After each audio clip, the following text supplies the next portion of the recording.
Everyone, welcome to my YouTube channel. जैसे कि आप सबको पता है, हम इंडियन पॉलिटी पढ़ रहे हैं। इससे पहले हमने अपने 4 राइट्स पढ़ चुके हैं। आज ये हमारा 5th राइट है, right to freedom of religion, जिसमें हमें 4 आर्टिकल्स पढ़ने हैं, 25, 26, 27 और 28। धार्मिक स्वतंत्रता का अधिकार। आर्टिकल 25 क्या कहता है? किसी भी धर्म, रिलीजन को मानने की स्वतंत्रता है।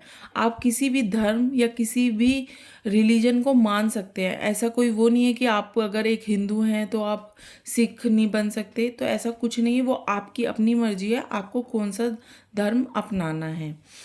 सेकंड है सिख द्वारा कृपाण धारण करना। जैसे सिख आपने देखा होगा, ये लोग ना एक छोटी सी तलवार होती है वो रखते हैं अपने पास, तो वो आर्टिकल 25 के थ्रू रख सकते हैं। ठीक है।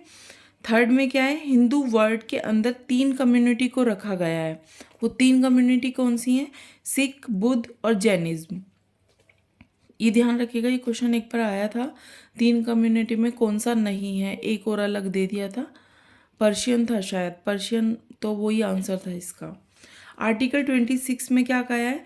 जो धार्मिक संस्थान होते हैं, मतलब रिलीजियस इंस्टीट्यूशन होते हैं, उनमें धार्मिक कार्यों को करने की आज़ादी है। जैसे हम मंदिर में जाते हैं, पूजा करते हैं, मस्जिद में नमाज पढ़ते हैं, ठीक है, तो इससे रिलेटेड हम कार्य कर सकते हैं, मतलब, तो वो आर्टिकल 26 में दिया हुआ है।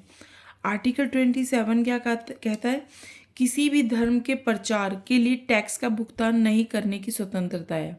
इसका एग्जाम्पल समझिए। मानिए आप कोई मंदिर बना रहे हैं, तो मंदिर के नाम पर आप टैक्स नहीं ले सकते। देखिए, वो आपकी अपनी श्रद्धा है। अगर आपको डोनेट करना है तो आप डोनेट कर सकते हैं, लेकिन ऐसा नहीं कि आप जाके बोलने लगें कि नहीं जी आपको टैक्स देना ही पड़ेगा, मंदिर बन रहा है और सबके लिए बन रहा है, तो ऐसा नहीं कर सकते।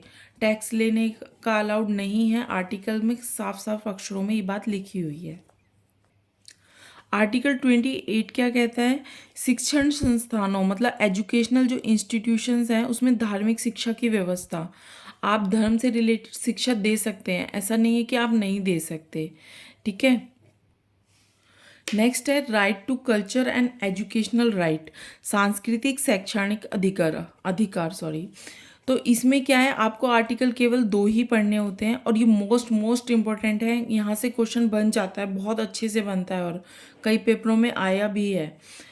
ये ना, जो हमारे वो नहीं होते हैं अल्पसंख्यक, मतलब जो बहुत कम लोग होते हैं, माइनॉरिटी में आते हैं, उनसे रिलेटेड ये 2 आर्टिकल्स हैं, और ध्यान से पढ़िएगा।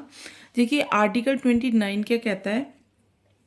जो अल्पसंख्यकों के हितों का संरक्षण, कंजर्वेशन ऑफ माइनॉरिटी इंटरेस्ट। ठीक है। माइनॉरिटी को किस आधार पे बांटा गया है? क्या बेस है इन दोनों का? एक तो भाषा के आधार पे बांटा गया है, एक रिलीजन, एक धर्म के आधार पे। तो अल्पसंख्यकों को आधार पे बांटा गया है। 2 आधार हैं, लैंग्वेज और रिलीजन। ये भी ध्यान रखिएगा, ये भी क्वेश्चन आया था कि अल्पसंख्यकों को किस आधार पे बांटा जाता है? लैंग्वेज और रिलीजन। ठीक है। 23 का जो पार्ट 1 में बोला गया, भाषा, लिपि, संस्कृति का संरक्षण है।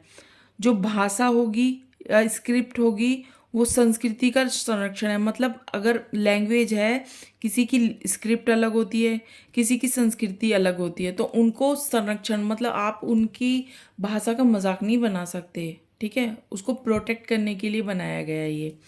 सेकंड है एजुकेशन इंस्टीट्यूट में प्रवेश की सुविधा। आप किसी भी शैक्षणिक जो इंस्टीट्यूट है उसमें प्रवेश कर सकते हैं। ऐसा नहीं कम लोग हैं इसको मतलब स्कूल में या प्रवेश नहीं करने दिया जाएगा, ऐसा नहीं है। आर्टिकल 29 में साफ साफ लिखा है शैक्षिक जो इंस्टीट्यूट है उसमें प्रवेश की सुविधा है, उनको भी वहाँ प्रवेश मिलेगा। आर्टिकल 30 क्या कहता है? शिक्षण संस्थानों की स्थापना और उनका एडमिनिस्ट्रेशन करना। जो एजुकेशनल इंस्टीट्यूट हैं उनकी स्थापना करना और उनके प्रशासन, मतलब उनके देखभाल करना कि किसी चीज़ की कमी तो नहीं है। ठीक है। अब आर्टिकल 31 क्या कहता है? ये ना लैंड प्रॉपर्टी से रिलेटेड है। अब क्या हुआ था, एक हिमाचल प्रदेश की एक लेडी थी, उसकी ज़मीन पे ना गवर्नमेंट ने कुछ बिल्डिंग वगैरह बना दी थी। तो वो जो लेडी थी वो गई सुप्रीम कोर्ट। सुप्रीम कोर्ट में जाकर जो वो थे जज थे, उन्होंने क्या कहा कि आप ऐसे किसी की ज़मीन को पे कुछ भी नहीं बना सकते। तो हिमाचल प्रदेश की जो सरकार थी उसको कहा कि आप इन्हें 1 करोड़ रुपए देंगे, जो लेडी थी उनको 1 करोड़ रुपए देंगे। तब जाके ये एक कॉन्स्टिट्यूशन अमेंडमेंट हुआ था, फर्स्ट कॉन्स्टिट्यूशन अमेंडमेंट 1951 में, जिसमें जो 9th शेड्यूल में है, इसमें लैंड रिफॉर्म मतलब भूमि सुधार के बारे में बात की गई है। ठीक है, कि आप किसी की ज़मीन पे ऐसे हड़प नहीं सकते हैं। ठीक है, तो उस हिमाचल सरकार जो हिमाचल प्रदेश की सरकार थी उसको पैसे देने पड़े थे उस लेडी को।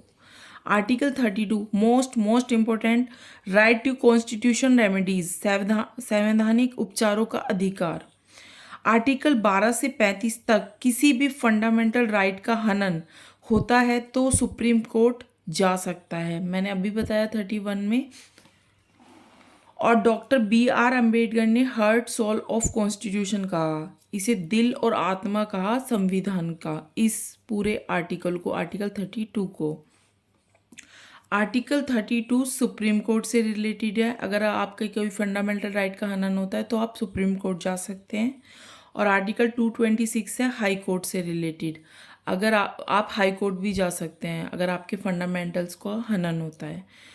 तो आज के लिए इतना ही, थैंक यू सो मच। अगर आपको वीडियो पसंद आई हो तो लाइक कीजिएगा, सब्सक्राइब कीजिएगा और बेल आइकन ज़रूर दबा दीजिए ताकि आपके पास नोटिफिकेशन आती रहे।